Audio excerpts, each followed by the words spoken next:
Hi everyone. So to be very honest, I don't even know where to begin. All of this is so bizarre. I don't even know how I'm going to put it all out there, but I know that I need to. So I'm going to try my best. Me, 30 female, and my husband Michael, 30 male, we've known each other since we were kids. We went to the same high school and we got very close as friends. And then he asked me out in our senior year, and that was it for both of us. And since then, we've been together and it's been a wonderful journey. We've been married for the past 6 years, and recently we welcomed our first child, our daughter, 3 years ago. And just a few months back, we had our son and completed our family. And I feel truly blessed. For the two of us, life has been great.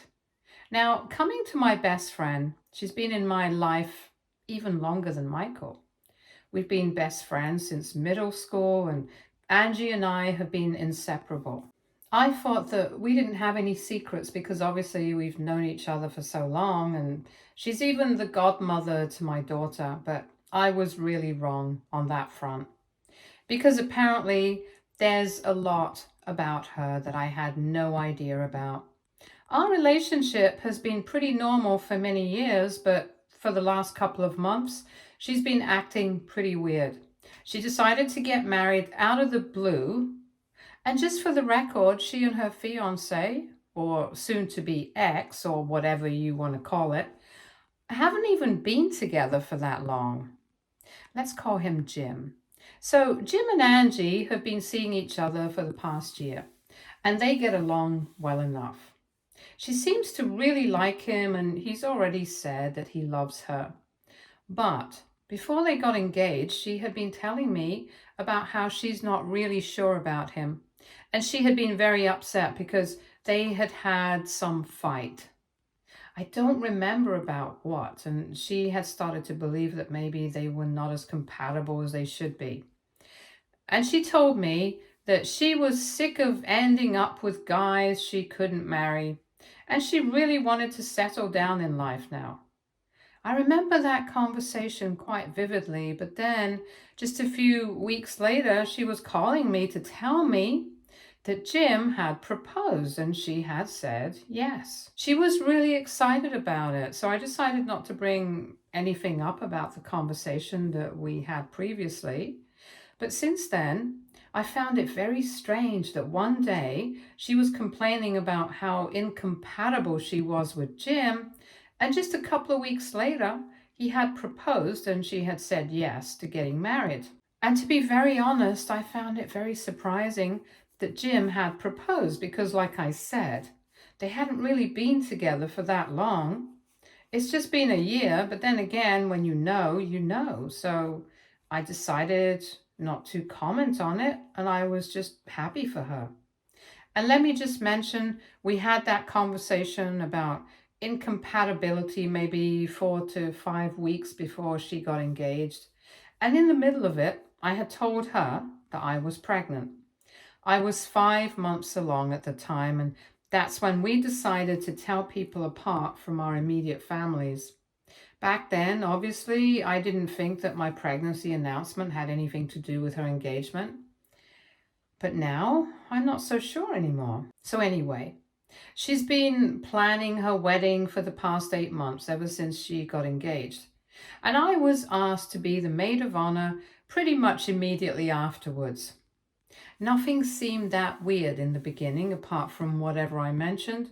But as she got closer to the day of the wedding, she started behaving more strangely. And I literally had to ask her several times if she was sure about this, because if she wasn't, we could still cancel all of it. However, she told me that she really wanted to get married to Jim, and that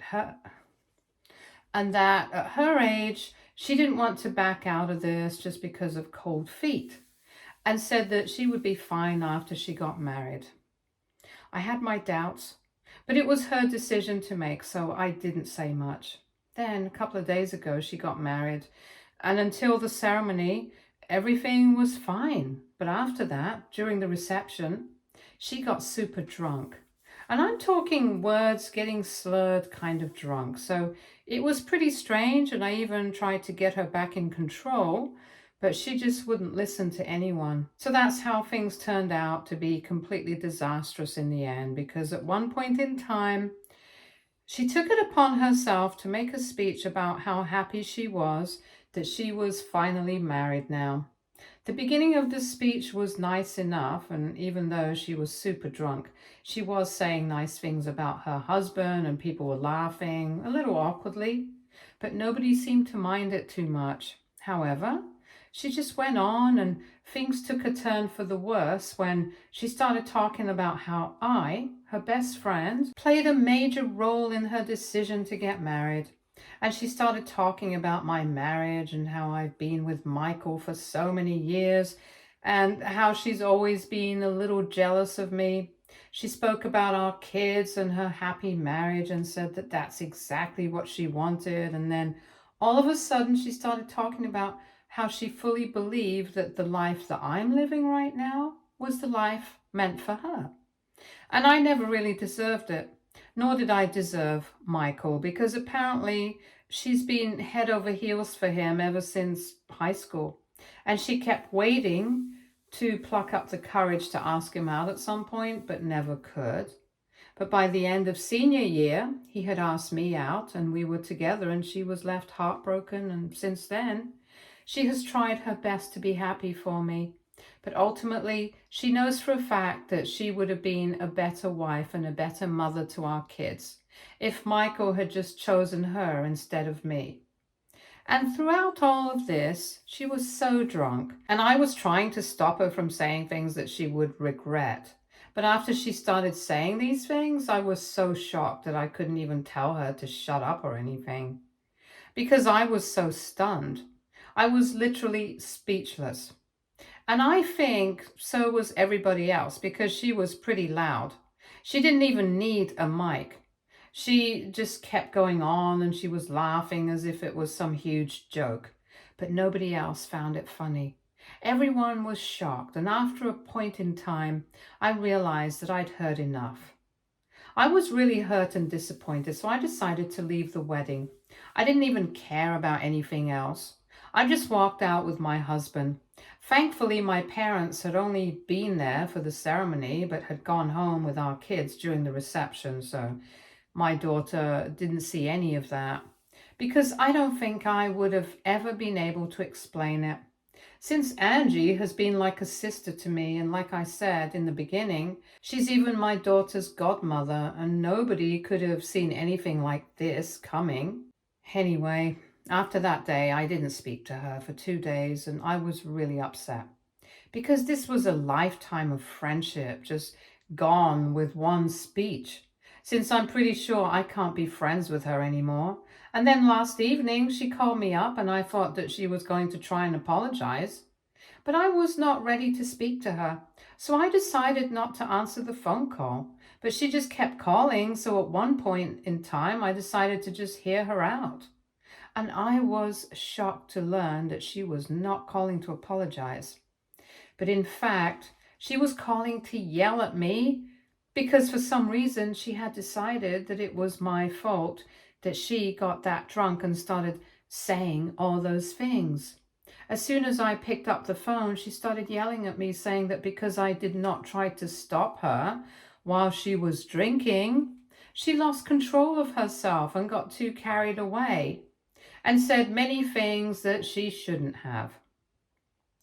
And as her maid of honor, it should have been my duty to make sure that she was under control while drinking, which I had failed to ensure. And now, for that reason, just as soon as she has gotten married, she's going to have to get her marriage annulled, because Jim has already made that decision.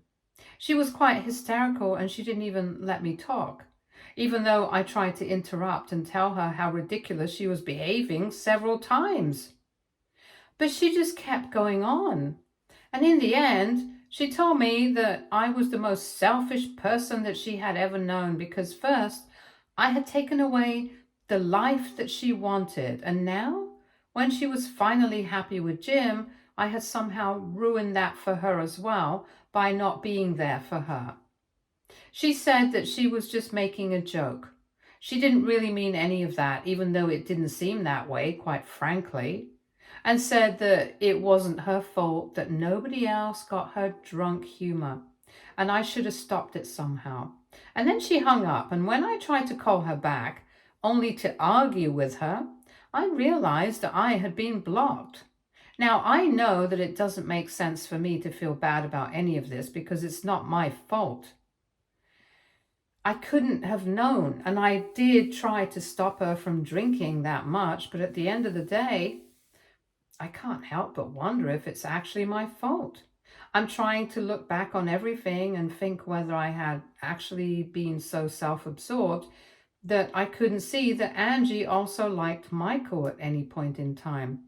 And I don't know, maybe I didn't try hard enough to stop her from drinking that much because I didn't really think that something like this would end up happening. There's no point to it now, obviously, but I just feel bad about everything that's happened. And I just feel so sorry for her and for myself because we've lost the friendship of a lifetime. I know for a fact that things will never be the same again, and it just really hurts. So I really need some peace of mind at least, which is why I need to ask AITA for not being able to stop my best friend from getting too drunk at her wedding and ruining her marriage. Edit. So, Angie and I were part of a friend group in high school, and Michael was also part of that circle. That's how all of us were friends. But Michael and I were significantly closer, although I have to say that Angie and Michael were also good friends. It's just that I never really thought that she would have a thing for him because she kept her feelings hidden so well that I don't think I would have been able to guess. Or maybe, like I said in my original post, I was just too self-absorbed to notice anything. And that's what I really feel guilty about, because if I had, maybe things would have been different for both of us. I don't regret the fact that I dated Michael and then I got married to him. We have a wonderful life together. We have 2 beautiful children, and I know for a fact that this is how things were meant to be. But I just feel like if I had known Angie's real feelings, I may have been able to address things with her, and the situation wouldn't have turned out so ugly. I don't know. I just feel like if I had known earlier, I would have prevented all of this from happening.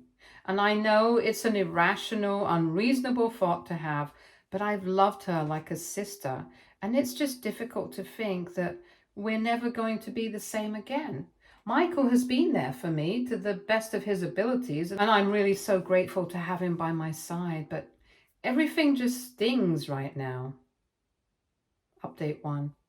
Hey everybody, so first of all, I would just like to take a moment to thank everybody who commented on my post. Really, thank you so much, because things have been very difficult for me for the past couple of days.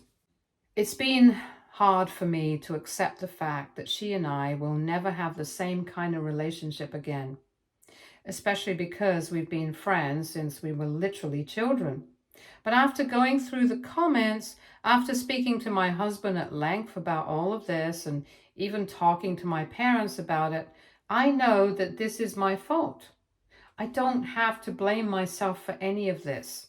And I think it's better for me to accept that even if I had known, I wouldn't have been able to prevent this from happening. Besides, there's no point in thinking about hypothetical situations. The truth is that I didn't know. The reality of this situation is that I had no idea, and that's why all of this happened, and really, that's just it. So all the comments have been pretty helpful and supportive, and I really appreciate that. Thank you so much, everyone. Anyway, she's blocked me everywhere, and I'm trying not to let it hurt too much, but well, it still does. I don't even know what's going on with her because she's not been speaking to anybody else. Obviously, we have a lot of common friends, and I've asked all of them about what exactly is going on with her and Jim. Because last I heard from her, they were on their way to get an annulment. But since then, she's not really spoken to anyone, so nobody really knows. However, I think it's safe to assume that she and Jim will not end up together anymore because I don't think anybody would be able to move on from whatever she said at the reception. I know that I wouldn't, and I can't. Whatever happens, I just hope that she finds happiness because I think even though I'm hurting right now, she's probably been hurting for a very long time. Update 2. Hey, so it's been about 2 weeks since my last update and quite a while since the wedding. My life has pretty much gone back to normal because honestly, even though everything was pretty unsettling, it wasn't like I was going to sit around and cry about it, since that was obviously not going to fix anything at all. I'm trying to move on with my life and accept things as they are. How supportive Michael, my parents, and my friends have been. It's been pretty easy. I haven't heard from her or about her for quite some time, but today, earlier in the day, I received a phone call from Angie's mom. That was quite surprising, but I decided to answer the phone because given how close we've been over the years, her parents have also treated me like their own daughter, just like my parents have treated her like my own sister.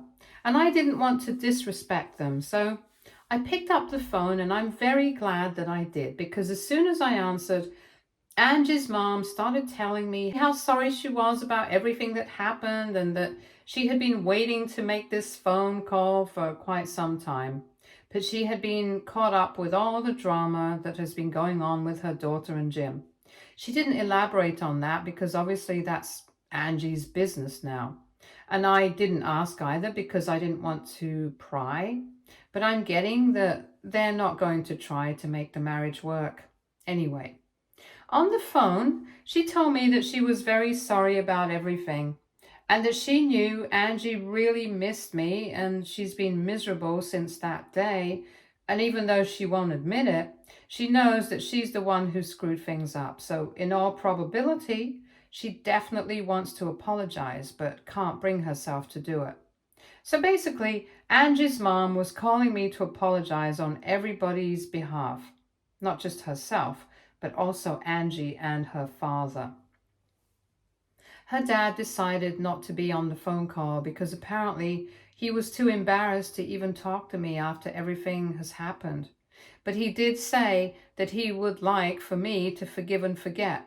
And even if I don't speak to Angie ever again, he would like me not to hold a grudge against her.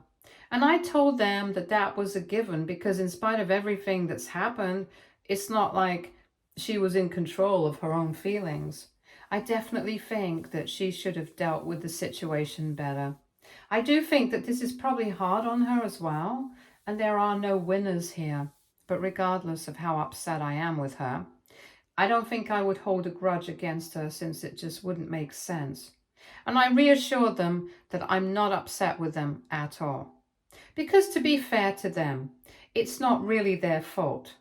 They had no idea about what was going to happen. They didn't even know that she had been in love with Michael or anything of the sort. Anyway, we chatted a little, and Angie's mom told me that she's been miserable and she's refusing to talk to anyone and hardly even comes out of her room anymore, except at meal times.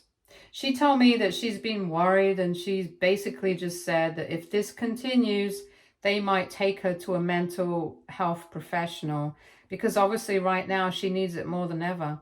I could tell that she was very distressed, so I told her that everything was going to be fine and that with time Angie would get better. After all of that, she tried to ask me if I would be open to the thought of visiting sometime in the future. If Angie continued behaving this way, because maybe I would be able to get her to open up if I decided to show her that I had forgiven her. And to be honest, it was quite dicey for me because obviously I don't want her to get better, but I don't think that I'm the right person for that at the moment.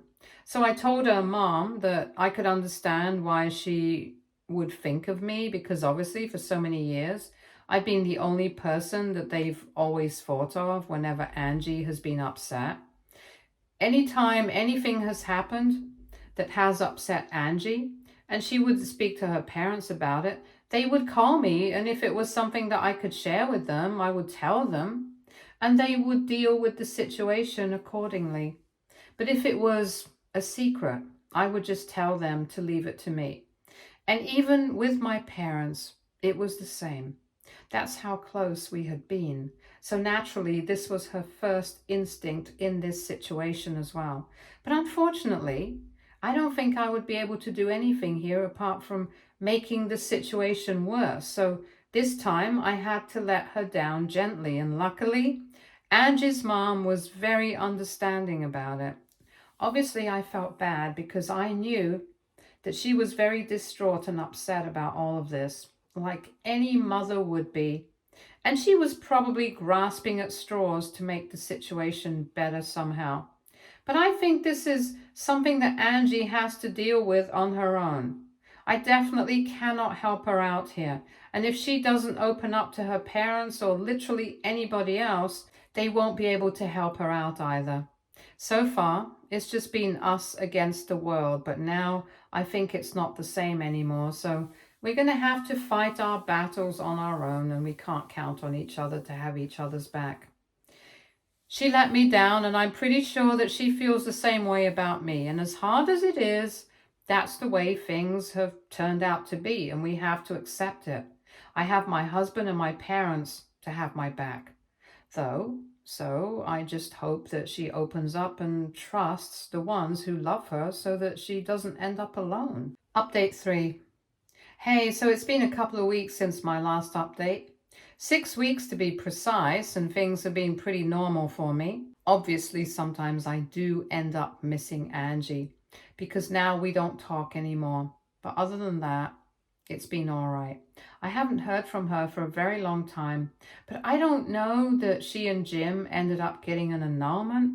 I heard from a couple of friends that she moved away, not just from the city, but to another country altogether. Apparently, a couple of days back, she finally resumed posting on social media. That was something she had put on hold for quite some time after the wedding. But she finally posted, and she's in New Zealand now. She started a new job, so she posted about that as well. And since I'm still blocked, I heard about it from a couple of other friends. I hope she's happy. To be honest, I think after everything that's happened, all of us deserve to be happy. So it's a good thing that she's choosing to move on with her life. My daughter has asked about her Aunt Angie quite a few times in the past couple of weeks, but I've always been able to delay answering the question with the truth. I know that someday I might have to tell her, but I'm hoping that she might just forget, so I don't have to bring up such bitter situations, because honestly, this is not something that she needs to know. She can keep remembering and thinking of her Aunt Angie fondly. I don't want to ruin that. As for Angie's parents, they have still continued to be nice to me since they wished me on my birthday last week quite warmly. I'm honestly not sure if Angie knows about this. I don't know if she would be okay with it, but as long as they're being cordial with me, I don't see any reason not to reciprocate. Anyway, that's how life has been for the past couple of weeks. It's been weird, but uncomplicated. And I'm thankful for that, at least. I hope that with time, I feel less upset about the situation, because even now, I do find myself missing her a lot at certain points in time. Like I mentioned in the beginning, I don't know if I'll get over that anytime soon, but I know that I have to. Update 4. Hey guys, so it's been close to a year since the wedding debacle, and since then, Angie and I have not been on speaking terms. But I have pretty much accepted it by now. I'm doing well, and so is Michael. And our kids are also fine, so that's all that I could ask for, to be honest. I hadn't even thought about all of that in quite some time, but recently I ran into Jim at a restaurant. This happened last evening. I went out with my family for my mom's birthday, and that's where we ran into him. He is the one who spotted us first and approached our table, and he came over to say hi, which I thought was a bit weird, but we were still nice to him. He was out with his friends, and all he said to me was that he would like to talk to me before either of us left, which was quite intriguing because I had no idea what he would possibly have to say to me. Since him and Angie were together, we did end up becoming friends, but we were never really that close. Since, like I said, he and Angie had been together for just a year before they got engaged. Anyway, as it turned out, he was about to leave before I did, so I decided to talk to him in private outside the restaurant, in the parking lot. And surprisingly, he started off by apologizing for everything that had happened at the reception, even though it was not really his fault. But he told me that something had been weighing on him for the longest time, and he just needed somebody to share it with who would actually understand. He basically told me something that confirmed everything I thought, that it was my second pregnancy with my son that set off this chain of events, because right after I told Angie, she started telling Jim that she wanted to get engaged and married as soon as possible. Back then, even he was quite confused because, like I said, even for him, 1 year was too short of a span of time to really get to know somebody, and they hadn't even been living together at that time, so he was kind of skeptical about it. But she seemed so sure of it that he decided to go ahead and propose, just like me. He didn't put two and two together until after the whole fiasco at the wedding, and that's when he realized that it must have been the announcement of my second pregnancy that made Angie so anxious to get married and maybe just prove to herself that she was capable of building a life for herself just like I had, be it with Michael or without. After telling me this, he said that he had spoken about this only with his parents and a couple of close friends, but nobody else knew. And when he saw me today, he felt like he had to tell me because he thought that I would understand, and I did. I really understood why he would want to share this with me, and I told him that at the end of the day, this was not our fault. We couldn't have prevented any of this from happening. And the only thing that we can do is move on with our lives now. It was kind of sad, but I guess this gave us both some weird sense of closure that we really never got from Angie herself. Because apparently, even though she yelled at me, she never really tried to fight against Jim and his decision to get an annulment, even though he had been expecting her to try and stop it somehow. But according to what he told me, she never even bothered and just accepted it. So I don't know. I think even though all of us think that we were the ones most embarrassed and humiliated because of all this, I think she's the one who suffered the most and ruined everything for herself. But whatever. It's all done now. And I think we are in a place where everyone has moved on. She is in New Zealand and she is living her life. And from what I learned from Jim, he's also trying to go out with other people. And as for me, I'm happy with the life and the family I have. I just hope that everybody else finds their kind of happiness for themselves as well. Stay tuned for more stories from our girl relationships.